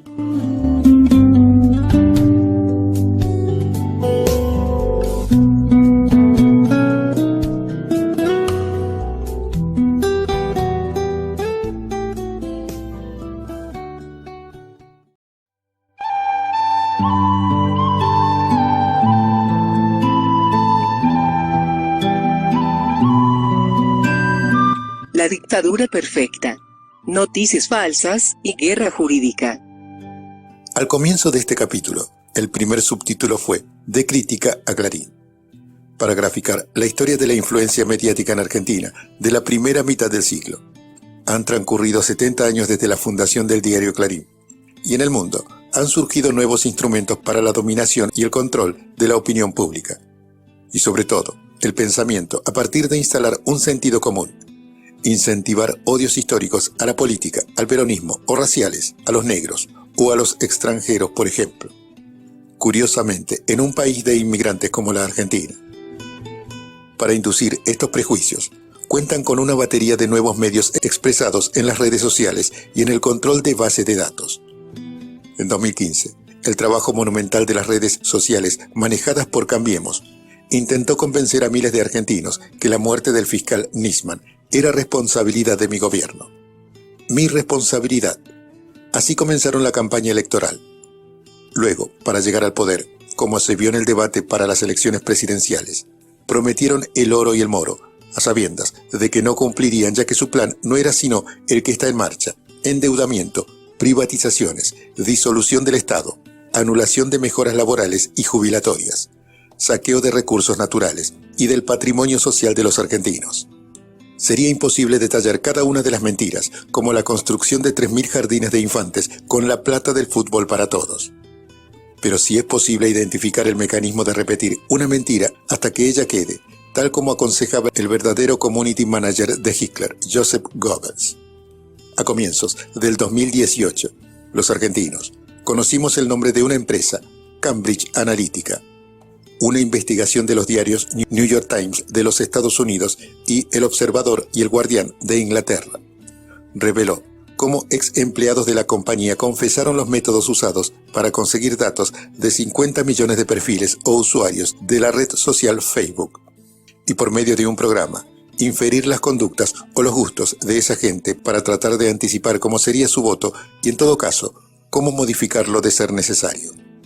Además, usaron esos datos para inducir conductas electorales en campañas importantes como la presidencial de Estados Unidos, donde ganó Donald Trump, y el Brexit del Reino Unido. En la mayoría de las notas se menciona como el gran culpable a Facebook y su creador, Mark Zuckerberg, que fue llamado al Congreso estadounidense para dar explicaciones sobre esa masiva filtración y también ante el Parlamento inglés. Sin embargo, más tarde se supo que la empresa Cambridge Analytica, cuyo nombre legal era SCL Group, había participado en la campaña presidencial nuestra en 2015. Un informe público del Parlamento británico, realizado en base a la declaración de Alexander Nix, ex CEO de SCL Group, y documentos de la propia firma a la que accedieron los legisladores ingleses, revelaban que hubo una reunión del área de Magnamet el 27 de mayo del 2015, en el cual se habló de realizar una campaña antikirchnerista, es textual, que incluía la recopilación de información de proximidad, guerra informática y hasta el uso de agentes de inteligencia retirados de Estados Unidos, España, Reino Unido, Israel y Rusia. Una versión corregida y aumentada del plan Gutiérrez, de los fondos buitres que ya mencioné en el capítulo 6. La campaña, agregaba al informe, incluyó el uso de cuentas falsas de Facebook y Twitter, los famosos trolls. Para respaldar esa campaña, el Grupo Clarín y La Nación ocultaron esta información. Por supuesto, Cambiemos negó que hubiera contratado a esa empresa. Sin embargo, Mark Turnbull, ejecutivo de Cambridge Analytica, admitió en una cámara oculta que hizo una campaña sucia en Argentina. ¿Acaso Turnbull no estuvo en Buenos Aires en marzo del 2017, en vísperas de las elecciones de medio término? Insisto con estos nuevos medios porque parecen vitales para considerar, como campo de batalla, la cabeza de los argentinos, para inducirlos a votar no solo conociendo sus gustos, sino también para montar las llamadas fake news o noticias falsas con las que difamar a los opositores.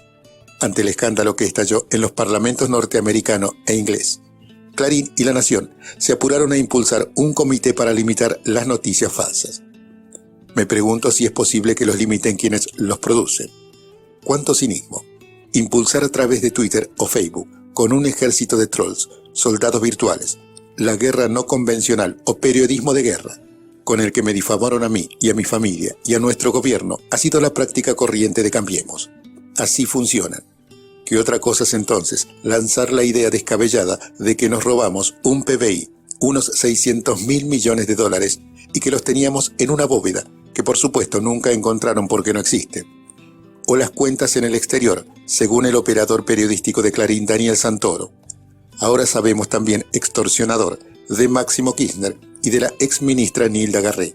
Casi 3 años tardó Estados Unidos en confirmar que esas cuentas no existían. 3 años. En tanto, la mentira golpea la cabeza de los argentinos. La penetración de las redes es enorme.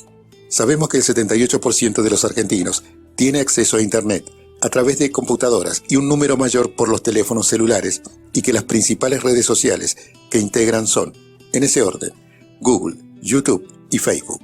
Un flujo enorme de millones de personas con sus creencias y sus gustos que transitan en la virtualidad de las redes. El tema es muy grave. Por eso, diferentes gobiernos de todas las latitudes piden auditar las redes sociales para asegurar que las empresas protejan los datos de los usuarios. Sin embargo, el gobierno argentino, a contramano del mundo, no quiere hacer esto. Aunque claro, Facebook y Google son los lugares donde más invierten en publicidad oficial. También se conoció un informe de Amnistía Internacional sobre nuestro país y el uso político de las redes, detectándose una enorme cantidad de trolls y bots, perfiles falsos y replicadores vinculados a referentes de Cambiemos. Ya en junio del 2016, Cambiemos tenía la decisión de utilizar las redes sociales y una base de datos casi tan grande como la usada por Cambridge Analytica de Facebook, 50 millones de perfiles de usuarios. Marcos Peña, el jefe de gabinete de Mauricio Macri, firmó la escandalosa resolución 166E, según la cual se le permite al gobierno usar la base de datos de la ANSES, la friolera de 45 millones de datos de los argentinos, para dar buenas noticias quizás. En plena campaña electoral del 2017, la diputada Graciela Camaño del Frente Renovador acusó a Peña por la existencia de un llamado Troll Center, sus soldados virtuales. dedicado a perseguir y escrachar opositores en las redes sociales, pagados con fondos del Estado, es decir, de todos los argentinos.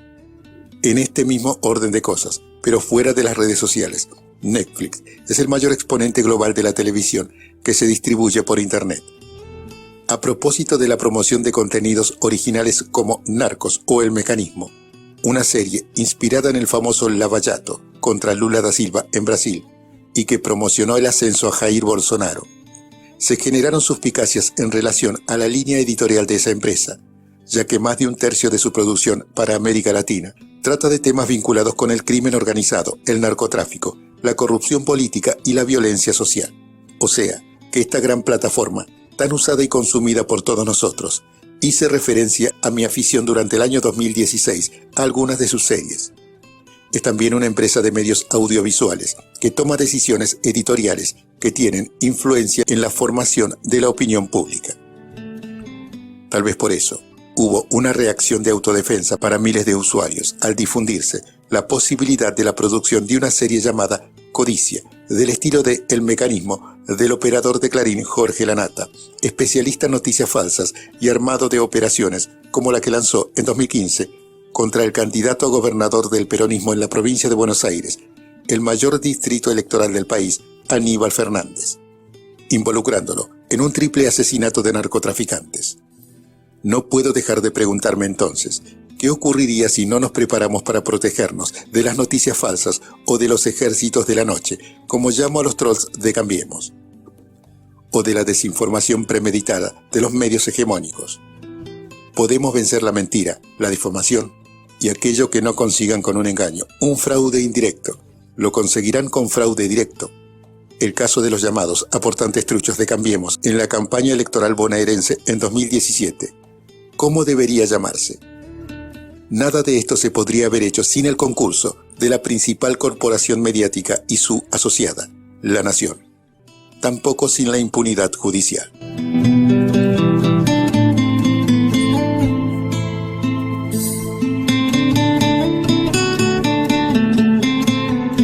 El silencio de los medios y la manipulación del Poder Judicial contribuyen a un estado de cosas de suma gravedad institucional.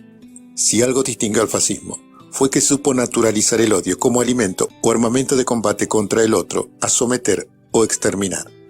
Y yo siento que en nuestro país, no solo la sociedad, sino también la dirigencia política, social, sindical, empresarial, han terminado naturalizando las metodologías del odio y las mentiras permanentes.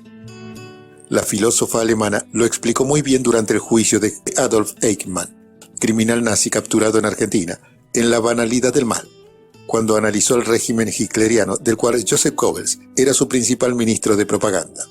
Si algo se sabe de marketing del capitalismo, es que esa técnica sirvió para vender productos, competir por la supremacía del mercado, fundir competidores y someter clientes, y en plena revolución digital y de redes se usa para vender otro producto virtual o subjetivo, creencias, allí donde residen todas las pasiones, pero también lo irracional, lo pulsional. Como antes, la naturalización del odio racial o político fue el combustible del exterminio de los diferentes. ¿Qué corresponde para naturalizar el exterminio de millones de pobres, encima con derechos económicos, sociales, es decir, humanos, adquiridos en el siglo XX? Y, en América Latina, a principios del siglo XXI, la aceptación lisa y llana de su anulación, de reducción inducida a servidumbre voluntaria.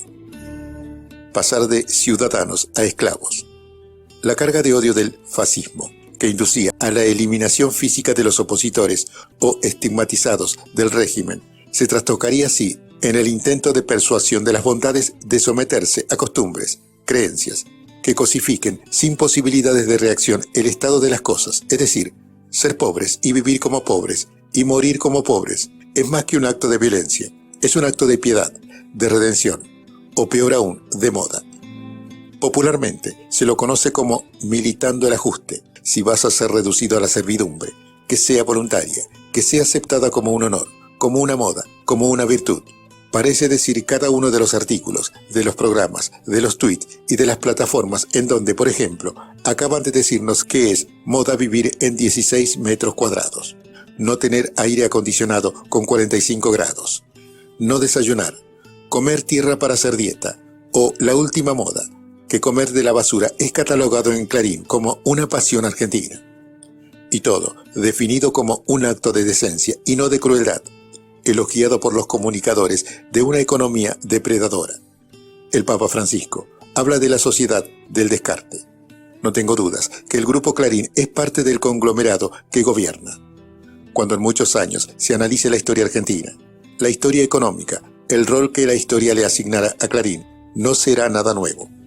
Pero también en su fortaleza, como sostén de un modelo neoliberal a ultranza, esta parte de su debilidad y vulnerabilidad. Cuando uno analiza los números actuales de posición o de participación en el mercado de la telefonía móvil, de la telefonía fija, de banda ancha, de internet y además puede observarse la presencia monumental que tiene Clarín. No puede ser legal que en una provincia como Córdoba, por ejemplo, controlen cerca del 90% del servicio de internet. Cualquier juez dictaminaría posición dominante y teniendo en cuenta la jurisprudencia, que ni siquiera hace falta que sea argentina, lo impediría y los condenaría. Se puede, como ya lo mencioné, tomar el caso estadounidense, observando lo que pasó a Bill Gates con Microsoft, obligado a la desmonopolización. La hiperconcentración monopólica, más temprano que tarde, configura un talón de Aquiles. Mi gobierno no perjudicó económicamente a empresarios como Paolo Rocca de Techín. Sus enconos se debieron a que no lo dejamos participar y opinar en la toma de decisiones del Estado. Es más, es público y notorio que lo ayudé a resolver con el presidente Hugo Chávez el pago de la indemnización por la expropiación de Sidor en Venezuela.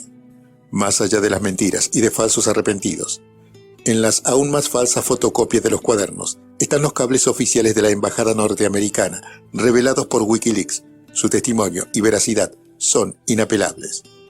Pero Rocca vende caños y Mañeto vende creencias. Entró a Clarín como contador, pero en realidad es un hombre de la política. Fue secretario de Arturo Frondizi y luego asistente de la dirección en Clarín, de la mano de Rogelio Frigerio. De todos los empresarios que conocí y de todos los empresarios con los que hablé, no solamente empresarios nacionales, desde el mexicano Carlos Slim, dueño de Telmex y el séptimo hombre más rico del mundo, pasando por Christopher de Margarit, presidente de la petrolera francesa Total, que en 2014 se mató en un accidente de avión en Moscú. Mañeto me pareció más el político de todos. Él no hablaba de negocios, hablaba de política. Durante una sesión parlamentaria, el senador Miguel Ángel Pichetto criticó al politólogo ecuatoriano Jaime Durán Barba, el consultor de imagen del gobierno de Mauricio Macri. Dijo que era el tipo que estigmatiza la política, entre otras cosas. Pero el problema en la Argentina no es Durán Barba. Si Clarín decidiera una campaña en contra del ecuatoriano, en una semana lo deportarían y lo expulsarían de la Argentina.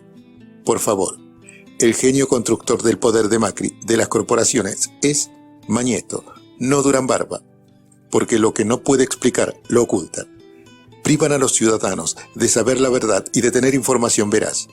Incluso más, al haber tomado Estado Público el colmo de que el periodista estrella del diario Clarín, Daniel Santoro, Premio Rey de España por la investigación de la venta ilegal de armas a Ecuador y Croacia y Premio María Mors Cabot de la Universidad de Columbia a la trayectoria, participó en conjunto con otros personajes apañados y fomentados mediáticamente de actividades de espionaje ilegal, extorsión y otros delitos de suma gravedad. Se produce la escenificación en carne y hueso y en vivo y en directo de lo que se conoce como lawfare, el ataque sistematizado, coordinado y direccionado contra dirigentes políticos opositores desde los medios de comunicación, los servicios de inteligencia y diversos sectores del Poder Judicial. Este verdadero escándalo, desatado a fines de enero del 2019, y que inicialmente parecía una extorsión protagonizada por Marcelo D'Alessio, un personaje que solo conocíamos a través de los medios de comunicación, Grupo Clarín, La Nación, Portal de Noticias, Infobae y Grupo América, como experto en seguridad y lucha contra el narcotráfico. Se transformó en un verdadero leading chef del lawfare, agravado por lo que el propio D'Alessio identifica como el factor argentino, junto al lawfare, un sistema de cobro de coimas armado por jueces y fiscales para enriquecimiento personal en articulación y complicidad de servicios de inteligencia y periodistas estratégicamente colocados en medios de comunicación hegemónicos y masivos. Todo ello realizado en el marco de causas judiciales previamente armadas, por todos ellos, contra dirigentes políticos opositores y de gran impacto mediático. A través de la prueba recabada por el juez actuante Alejo Ramos Padilla, que va desde las armas, los informes y carpetas de inteligencia, las credenciales de organismos de seguridad estadounidenses, los autos, los teléfonos, los dispositivos electrónicos encontrados en los allanamientos, hasta cámara de paradores en la playa, restaurantes, confiterías, hoteles y otros lugares de reunión, así como también los testimonios de los empresarios, abogados y periodistas que fueron víctimas de esas operaciones. Se pudo corroborar que, junto a otros, D'Alessio, que se reconoce como un hombre de la DEA y de la embajada estadounidense, aunque la embajada y la DEA desmintieron oficialmente su relación con ellas, y el periodista Horacio Berbisky acaba de revelar en su portal El cohete a la luna, el domingo 17 de marzo del 2019, que su pertenencia sería a la CIA, que tiene oficinas en Maine para personal reclutado como inorgánico. Extorsionaba a empresarios y desplegaba tareas de inteligencia ilegales contra empresarios, abogados y periodistas, bajo el amparo y la supervisión del fiscal federal Carlos Stornelli. A raíz de esos hechos corroborados por las pruebas recabadas, Stornelli fue citado a prestar declaración indagatoria ante el juez Ramos Padilla el día 7 de marzo del 2019. Sin embargo, el fiscal, que me había citado a indagatoria en 10 oportunidades, a las que concurrí sin demora y sin excusas, pese a contar con fueros, que había allanado mis domicilios, pedido mi desafuero y la prisión preventiva de tantos otros en la causa de la fotocopia de los cuadernos, no fue a declarar utilizando sus fueros como fiscal. Delicia de los republicanos.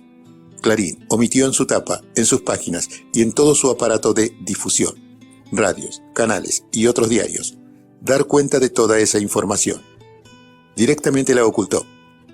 Y luego, cuando finalmente, y sin más remedio por el peso público y la gravedad de la información que se iban conociendo, se vio obligado a informar sobre el tema. ¿Qué hizo? Invirtió la carga de la prueba, definió todo como una conspiración realizado por supuestos abogados y operadores K contra el fiscal, y la bautizó como Operación K. Increíble, pero absolutamente verificable. Eso sí, de las grabaciones, filmaciones, fotografías, WhatsApp, testimonio y toda la documentación hallada durante el allanamiento al domicilio del autodefinido agente de la DEA, bien, gracias. Omitir o tergiversar o dar noticias falsas es la condición esencial de la nueva forma de dominación y persecución de la oposición conocida como lawfare o guerra judicial, basada en pruebas falsas y noticias falsas.